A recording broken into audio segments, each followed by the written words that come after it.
Hello, and welcome to Conversations in Philosophy, a close reading series from the London Review of Books. I'm James Wood, staff writer at The New Yorker and contributor to the London Review of Books. And I'm joined today, as always, by Jonathan Ray, philosopher, frequent contributor to the London Review of Books.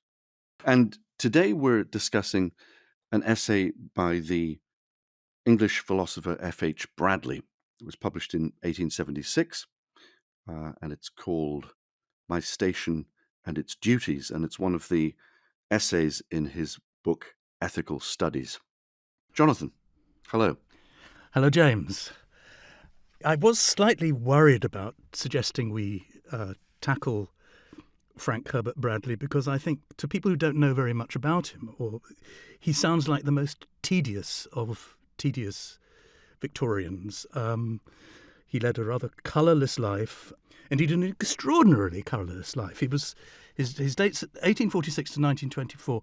He went to Oxford University in 1865, and a few years later he was offered a fellowship at Merton College, Oxford, a fellowship for life, which involved no teaching or any other duties, and his only obligation was not to get married, which he duly did until his death. So for 50, 60 years, he was a fellow of a college looked after by servants and writing extremely slowly and meticulously.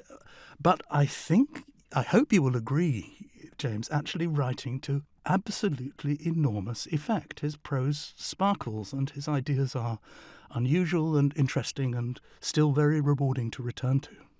Totally agree. And I have to thank you, Jonathan, for bringing Bradley to me. My knowledge of him until you suggested that we read him was confined to T.S. Eliot stuff. That's to say, I knew that Eliot had written a PhD on Bradley's work, and I'd read Eliot's essay years and years ago on Bradley and remembered only one thing from it. It's a very Eliotic line where he says, in a philosophy like Bradley's, the points at which he stops are always important points. That always seemed to be so incredibly Eliotic and conservative, and actually weirdly not the spirit of Bradley's ethical studies, where in fact there's an almost Emersonian sense of constantly becoming, right? Each chapter moves open onto the next chapter, and we're never finished. Indeed, morality is never finished. It's in constant evolutionary progress, according to Bradley. But maybe we're getting ahead of ourselves. Anyway, that was my knowledge of Bradley, that Eliot had written his PhD at Harvard, in fact, which he'd never received because of the First World War, on F.H. Bradley. And I guess I knew one other thing about F.H. Bradley, also to do with initials, which is that his brother A.C. Bradley was a famous critic of Shakespearean tragedy, and also a professor in the late 19th century. And that was it. I'd never actually read any Bradley, and it was fabulous to work my way through the essays in ethical studies with particular attention to My Station and Its Duties. What a sensational essay, but also what a beautiful title, My Station and Its Duties. It's very ingenious, isn't it? I actually noticed that throughout he's really good at using the whole gamut of personal pronouns in English. He doesn't talk about one. He talks quite a lot about what man must do, but he talks what you must do, what I must do, what we must do. And I'm not sure if there are earlier examples of that in English philosophy. It's so clever. My station and its duties. And the phrase is one, well, he obviously treasured it. He thought it contained great wisdom, and I think he's right. I think you need to know, what everyone needs to know about this book is that it is essentially a polemic. It's a polemic against utilitarianism in general and John Stuart Mill in particular. And John Stuart Mill's idea that, that essentially ethical calculation is what happens when a sensible, calm and well-educated, mature human being considers a set of options and then sort of prices them in terms of their costs and benefits, in terms of human happiness, and then arrives at a considered conclusion about what would be the right thing to do. And I think the point that Bradley's making with this phrase, my station and its duties, is that that's never really the situation in morality. the idea of that morality doesn't hardly ever turns on the decision of an isolated individual, tormenting themselves over the rights and wrongs of things. Morality, this is Bradley's great point, is a characteristic of communities. And it involves people at all stages of their life. And it involves, he's quite interesting, he mentions infants quite a lot, the moral needs of infants and the way that infants get socialized into expecting people to do things for them and maybe to do things in return, except that it's not a matter of, it's not a transaction, it's a matter of discovering yourself. Discovering yourself is what everyone wants to do. And what everyone realizes, if they have any sense, is they can't discover themselves except in the context of other people. And that is the deep truth that Bradley is hinting at with this phrase, my station and its duties, that I find myself in a station in life and in the family, in the community, I guess Bradley would have thought in the Oxford College or in the nation. He's rather vague, I think culpably vague about what exactly the boundaries of a community are. But his positive point is that there is no such thing as morality without a community, and it's the community which tells you what sort of things you ought to do, and therefore, and one of his terms, maybe he's the first person to use it polemically. He says the trouble with Mill and the utilitarians is their individualism. They don't really think that families, communities, societies, nations and states exist. They think they're just a coalition of individuals who come together on the basis of a contract. And his point is, it's a very well-worn one in political philosophy, that the idea of having individuals having contracts with each other already presupposes that they're part of a community of mutual understanding. And his great point about my station and its duties is to put that community of shared understanding right at the centre of the analysis of moral phenomena. Yeah, he says, doesn't he, I'm not born into a desert, I'm born into a living world. And you could tell throughout the book that despite the fact, and we'll get to this, despite the fact that at the end of this essay, he mounts an argument against it that almost unravels it. It's an extraordinary moment to me rhetorically, and we'll come to that. But one could tell throughout that essay, and indeed in the rest of the book, that he felt very triumphant about this essay, that he'd really got hold of something, that he'd solved something.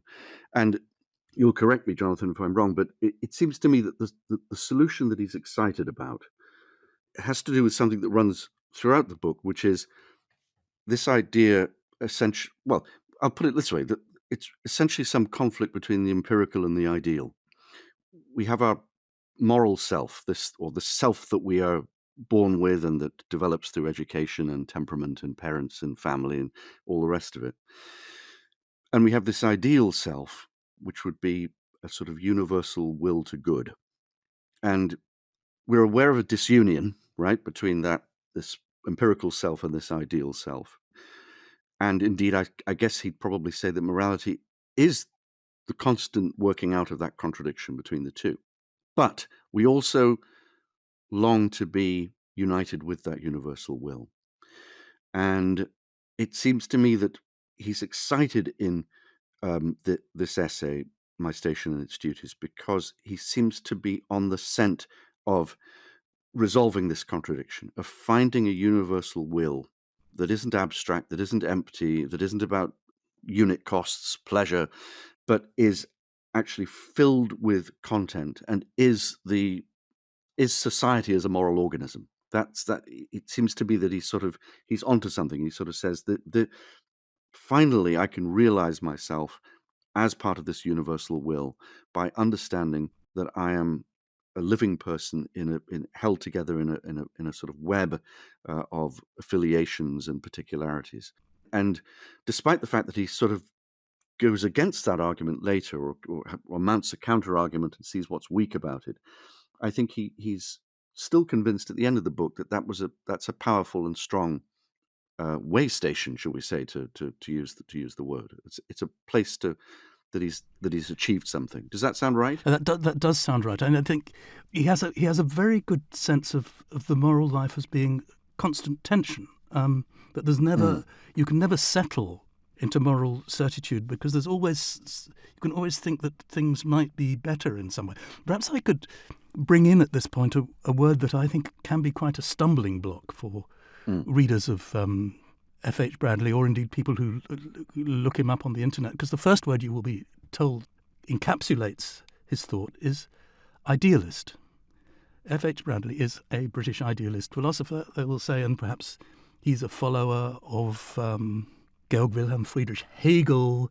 And there's this terrible habit that people have when talking about philosophers of thinking that you can kind of slot them into a taxonomy, as if they were a kind of botanical specimen. And once you know, British idealist follower of Hegel, then you know what he's going to say about everything, so you can actually save yourself the trouble of reading the book. And I think the word idealism is particularly troublesome because, especially, I think during the 20th century, it came to seem to a lot of people obvious that materialism was right and idealism was wrong, because, as kind of vulgar Marxists said, well, idealists don't realise that you have to eat and drink before you can philosophise. And actually, that's not what idealists that thought. And you already mentioned T.S. Eliot, and I think that he got it very well because, when he was an undergraduate in Harvard, the great Bertrand Russell came to Harvard and gave a series of very belligerent lectures saying there's been 2,000 years of Western philosophy, and it's all been a waste of time because it's all been idealistic, but what we're going to do now is do it scientifically.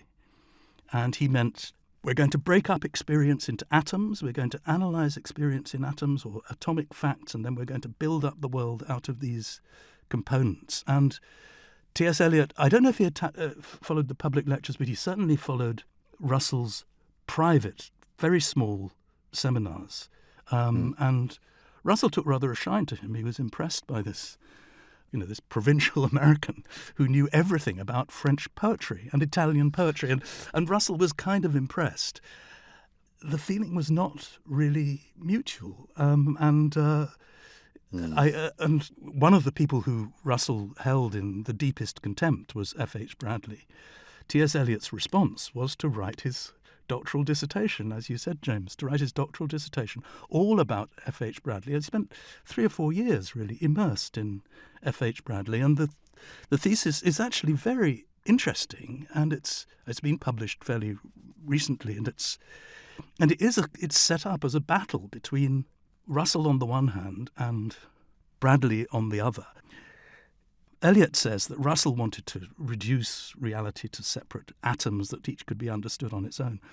And Eliot, inspired by Bradley, says, facts are not merely found in the world and laid together like bricks.